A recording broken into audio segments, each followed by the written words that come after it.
Salam sejahtera di dalam kasih Tuhan Yesus Kristus. Bersama dengan saya Harming Pribadi. Pada hari ini Sabtu tanggal 8 Oktober 2022,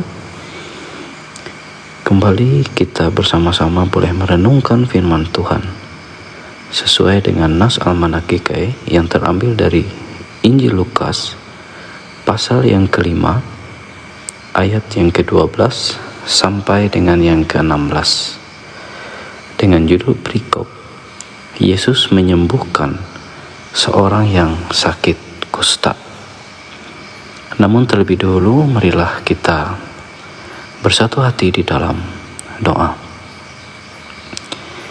Ya Tuhan, pada saat hari ini kembali kami merendahkan hati kami di hadapan Tuhan dan senantiasa kami memohon pengudusan daripada Tuhan, sehingga kami boleh layak dan berkenan di hadapan Tuhan di dalam doa ini. Dan dengan kerendahan hati juga, hamba memohon pimpinan, kuasa, dan kebenaran daripada Roh Kudus, sehingga apa yang disampaikan pada saat hari ini boleh bertumbuh dan berbuah di dalam kehidupan kami sebagai pelaku firman Tuhan. Di dalam nama Tuhan Yesus Kristus kami berserah dan bersyukur. Amin. Lukas pasal yang kelima ayat yang ke-12 sampai dengan yang ke-16, yaitu tentang Yesus menyembuhkan seorang yang sakit kusta. Demikian, pada suatu kali Yesus berada dalam sebuah kota. Di situ ada seorang yang penuh kusta.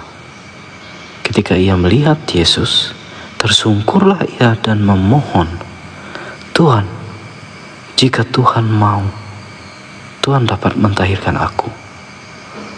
Lalu Yesus mengulurkan tangannya, menjamah orang itu dan berkata, "Aku mau, jadilah engkau tahir." Seketika itu juga lenyaplah penyakit kustanya. Yesus melarang orang itu memberitahukannya kepada siapapun juga dan berkata, "Pergilah, perlihatkanlah dirimu kepada imam dan persembahkanlah untuk pentahiranmu persembahan seperti yang diperintahkan Musa sebagai bukti bagi mereka." Tetapi kabar tentang Yesus makin jauh tersiar dan datanglah orang banyak berbondong-bondong kepadanya untuk mendengar dia dan untuk disembuhkan dari penyakit mereka. Akan tetapi ia mengundurkan diri ke tempat-tempat yang sunyi dan berdoa. Amin.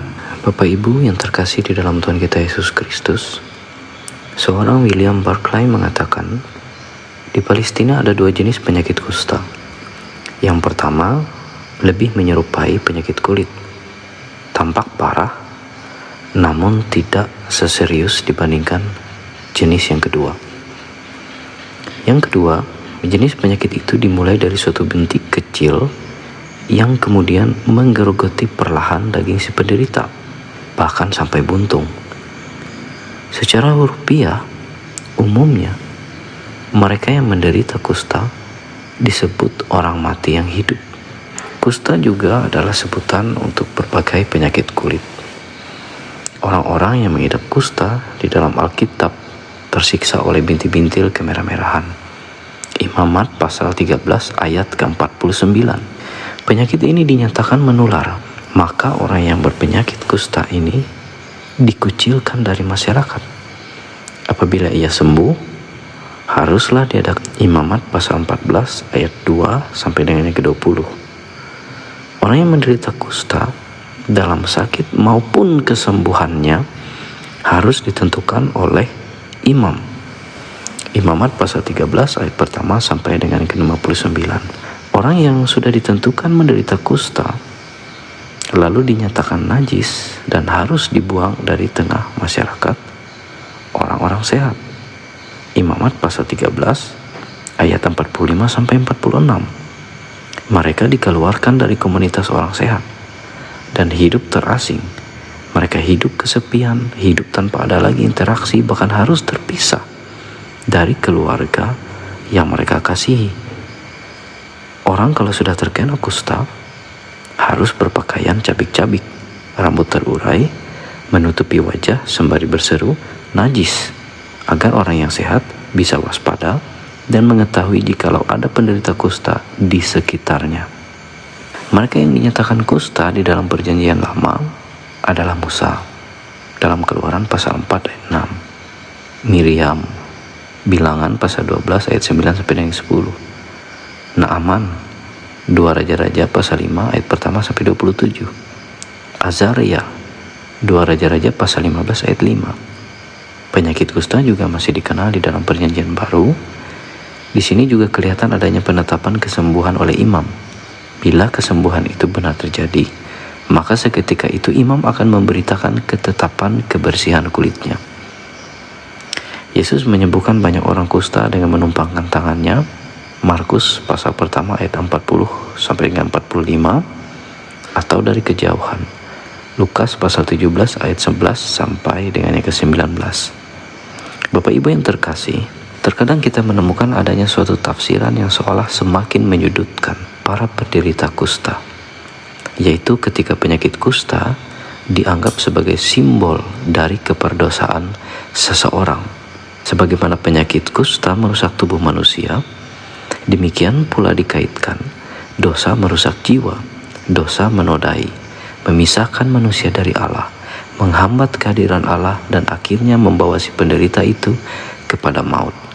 Bandingkan Keluaran pasal 4 ayat 6, Imamat pasal 13 ayat kedua, Bilangan pasal 12 ayat 10, Ulangan pasal 24 ayat 8, 2 Samuel pasal 3 ayat 29, 2 Raja-Raja pasal 5 ayat yang pertama, 2 Tawarik pasal 26 ayat 20.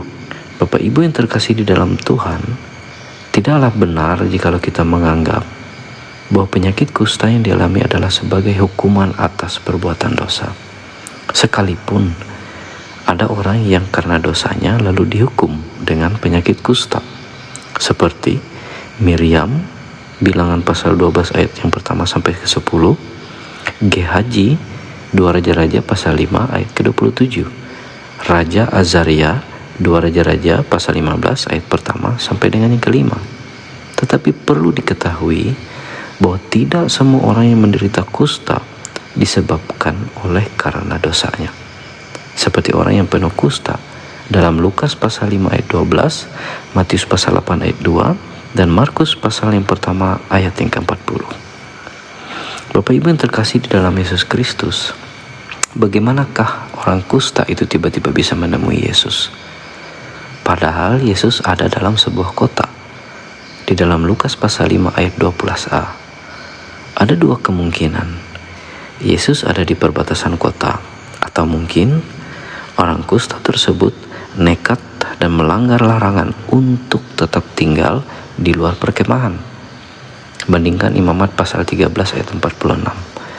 Orang kusta itu pun tersungkur tepat dan sangat dekat di hadapan Yesus, sembari bermohon, "Tuhan, jika Tuhan mau, Tuhan dapat mentahirkan aku." Lukas pasal 5 ayat 12b. Bapak Ibu yang terkasih, sembari kita menyimak kehidupan si pengidap kusta, meskipun pada zaman itu mereka memikul penderitaan sangat berat, bahkan dicap memiliki penyakit yang dikaitkan dengan simbol keberdosaan manusia, mereka tidak harus juga disamakan dengan orang yang benar-benar berbuat dosa dalam tabiatnya. Ketika penyakit itu dianggap sebagai simbol, tapi penyakit kusta bukanlah sebagian dari dosa itu sendiri. Meskipun penyakit kusta harus disingkirkan dari kehidupan orang-orang yang sehat. Inilah yang terkadang disalah mengerti oleh orang Israel pada umumnya. Tetapi dalam hal ini, Tuhan Yesus menunjukkan kuasa kebenarannya yang luar biasa. Kita perhatikan di ayat yang ke-13. Kita bisa membayangkan ketika Yesus mengulurkan tangannya, bahkan menjamah si pengidap kusta. Hal itu dilakukan oleh Yesus tepat ketika penyakit kusta dianggap sebagai suatu aib, najis, sangat kotor, haram, bahkan simbol dosa yang dapat menulari siapapun yang bersentuhan langsung dengan si penderitanya. Tetapi Yesus dengan caranya di luar daripada aturan manusia saat itu. Bahkan Yesus pun mentahirkan orang itu, menyembuhkannya, dan seketika itulah hilanglah penyakitnya. Si pengidap kusta pun sembuh dan sehat kembali. Bapak Ibu yang terkasih di dalam Tuhan kita Yesus Kristus, peristiwa dramatis ini pastilah sangat menguras emosi bagi siapa saja yang pada saat itu berada di lokasi kejadian. Terlebih bagi si penderita. Kita bisa membayangkan ketika hidup sudah tidak ada pengharapan sama sekali, ketika perasaan dihancurkan, ketika hidup dan diri dikucilkan, dianggap najis, diasingkan dari keluarga yang dicintai. Hidup seorang diri sembari menunggu kematian menjemput secara perlahan. Namun tiba-tiba saja ada yang berkenan dengan belas kasihan, mau menyentuh, bahkan menjamah, dan seketika itu pun juga disembuhkan. Saya yakin ini adalah salah satu pengalaman spiritualitas yang tidak akan pernah terlupakan di sepanjang sejarah. Bapak Ibu terkasih, apakah yang menarik perhatian Yesus sehingga Yesus pun berbelas kasihan kepada si pengidap kusta tersebut? Kita bisa perhatikan dengan teliti, secara umum bagi si pengidap kusta, jika ia bertemu orang lain atau jika ada seseorang ataupun sekelompok orang tiba-tiba muncul dan tidak jauh dari dirinya, seharusnya dia berteriak sesuai aturan yang diterapkan oleh para imam, yaitu menyebutkan najis, najis. Lalu orang sehat yang mendengarnya pun sontak akan segera menjauh dan pergi. Tapi nampaknya tidak demikian yang ia lakukan. Yang ada dalam hatinya hanya Yesuslah satu-satunya pengharapan. Hanya Yesuslah satu-satunya sumber keselamatannya. Hanya Yesuslah yang pada saat itu dapat menolong dirinya dari penderitaan hidup selama ini. Dan sontak dia pun sujud tersungkur di tanah dengan rambut terurai menutup mata. Dia hanya mampu berucap, "Tuhan, jikalau Engkau mau sembuhkan aku, Tuhan boleh sembuhkan." Permohonan yang sangat rendah hati, tidak memaksa, dan sangat tahu diri bagaimana harus bersikap di hadapan yang maha suci, maha kudus, serta maha kuasa. Inilah suatu permohonan yang begitu tulus, permohonan orang benar di hadapan Tuhan. Meski penyakitnya dianggap najis, meski penyakitnya adalah simbol keberdosaan, tapi caranya bersikap di hadapan Tuhan lebih suci dan kudus dibandingkan para ahli Taurat dan orang Farisi yang membenci Yesus pada saat itu. Bapak Ibu yang terkasih di dalam Tuhan, kita boleh perhatikan ayat yang ke-15. Setelah kejadian itu, banyak orang berbondong-bondong datang kepada Yesus untuk mendengar dan meminta disembuhkan dari penyakit mereka. Tetapi apa yang dilakukan oleh Yesus Kristus? Ayat ke-16. Akan tetapi Yesus mengundurkan diri ke tempat yang sunyi dan berdoa. Bapak Ibu yang terkasih di dalam Tuhan kita Yesus Kristus, hal ini ingin menegaskan bahwa kita tidak bisa atur Tuhan semau kita, mengikuti keinginan kita, ego kita masing-masing. Banyak yang berbondong datang kepada Tuhan hanya untuk berebut berkat menurut pandangan dunia. Tetapi sedikit yang benar-benar mau memikul salibnya. Sebagai pengikut Yesus yang benar, pikullah penderitaan bersama Kristus dengan penuh perjuangan dan tanggung jawab di dalam kebenarannya. Milikilah etika serta sikap yang selalu berserah penuh pada kehendak Tuhan yang jadi, bukan keinginan kami manusia. Sebagaimana seorang pengidap kusta yang telah disembuhkan oleh belas kasihan daripada Tuhan Yesus Kristus. Amin. Bapak Ibu yang terkasih di dalam Tuhan kita Yesus Kristus, marilah kita bersatu hati di dalam doa. Kembali lagi kami pada saat ini ya Tuhan, merendahkan hati kami di hadapan Tuhan yang Maha Kudus. Dan juga senantiasa kami pun boleh mengucap syukur atas pertolongan dan penyertaan daripada Tuhan. Dan kami bersyukur bahwa hanyalah Tuhan satu-satunya pengharapan, dan hanyalah Tuhan satu-satunya sumber pertolongan, juru selamat, bahkan kebenaran yang menuntun hidup kami hingga sampai saat ini dan sampai selama-lamanya. Kami juga mengucapkan syukur serta terima kasih Tuhan telah memberkati bangsa dan negara kami, para pemimpin kami juga, hingga sampai di tempat ini, di daerah ini juga ya Tuhan. Bolehlah mereka senantiasa di dalam kebijaksanaan yang sesuai dan seturut dalam kebenaran Tuhan. Kami serahkan para pemimpin kami ini di dalam kasih dan penyertaan Tuhan. Kami juga berdoa untuk lembaga gereja yang ada hingga sampai di daerah ini juga ya Tuhan. Dan terkhusus juga untuk lembaga GKE yang boleh hingga sampai saat hari ini melaksanakan tugas tanggung jawab dan pelayanan. Dan seluruh anggota jemaat, hamba-hamba Tuhan yang ambil bagian di dalam bergereja, semuanya juga senantiasa di dalam kasih dan perlindungan Tuhan. Kami yakin dan percaya senantiasa kabar baik Tuhan selalu ada di dalam kehidupan umat manusia. Kami juga bersyukur bahwa Tuhan juga telah memberkati kehidupan seluruh anggota jemaat yang ada di seluruh resort yang ada di Murung Raya ini ya Tuhan. Tuhan juga memberkati seluruh anggota jemaat dalam setiap usaha dan pekerjaan, kehidupan rumah tangga kami, dan kami yakin dan percaya pertolongan senantiasa ada di dalam penyertaan Tuhan Yesus Kristus. Begitu juga kami berdoa ya Tuhan untuk orang tua kami yang lanjut usia, dan kami juga berdoa untuk saudara-saudari kami baik jana dan duda yang menjaga kekudusan dirinya. Kami juga berdoa untuk anak-anak kami yang tidak memiliki orang tua, dan kami juga berdoa untuk saudara-saudari kami ya Tuhan yang di dalam keadaan pergumulan berat. Kami juga mendoakan ya Tuhan saudara-saudari kami yang dalam keadaan sakit, di dalam penderitaan. Kami tetap menyerahkan semuanya di dalam kehendak Tuhan yang jadi dan di dalam pertolongan Yesus Kristus. Terima kasih ya Tuhan. Kami yakin dan percaya Tuhan sangat mengasihi kami, dan Tuhan senantiasa menjaga dan melindungi kami.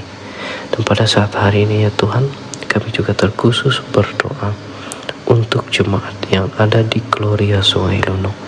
Dan kami berdoa untuk hamba-hamba Tuhan yang melayani, dan untuk rekan-rekan sekerja juga yang membantu di dalam pelayanan. Kami juga berdoa untuk seluruh anggota jemaat yang ada di Gloria Sungai Lunung ya Tuhan.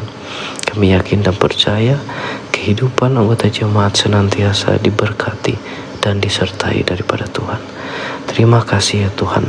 Kami yakin dan percaya Tuhan memberkati kehidupan kami hari ini dan sampai selama-lamanya.